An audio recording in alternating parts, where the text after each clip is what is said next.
They told these girls the paint was harmless, that it would make them beautiful. But their bones started glowing, from the inside out. The Radium Girls, glowing until death. They were known as the Radium Girls, young, poor, mostly teenagers, hired for the glow. In the early 1900s, radium was seen as a miracle element. It was used in toothpaste, chocolate, medicine, even water. But its most profitable use, watch dials. The U.S. Radium Corporation hired women to paint tiny numbers on military watch faces. Why women? Because their hands were small, and because women were seen as disposable. They were taught a technique called lip pointing. Dip the brush in radium-laced paint, then shape the tip with their lips. Dip, lick, paint over, and over, and over. They were told it was safe, even healthy, that radium would make them more beautiful, more feminine. Some women painted their nails with it. Their teeth, even their dresses. They glowed in the dark, they laughed about it, until their bones started breaking. The first symptoms were minor: fatigue, jaw pain, aching limbs. Then came ulcers that wouldn't heal. Then the teeth started falling out. Then the jaws. One woman went to the dentist because of a toothache. When the dentist touched her jaw, it crumbled in his hand.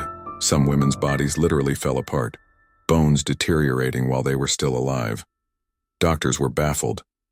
The company said it was syphilis, accusing the women of loose morals to cover up their own crimes. But the women knew they were dying from the job. And still the company kept hiring. And enter Grace Fryer, one of the few who refused to stay silent. She and 4 other women filed a lawsuit in 1927, a revolutionary act at the time. They were ridiculed, called liars, even followed by company men. By the time the case went to court, 2 of the 5 women were too sick to walk. One had to testify from her deathbed. The trial made national headlines. The photos were disturbing. Women with collapsed jaws, sunken faces, and glowing bones. The company finally settled. Each woman was awarded $10,000, the equivalent of about $175,000 today, and a $600 annual pension. But it wasn't about the money. It was about the truth.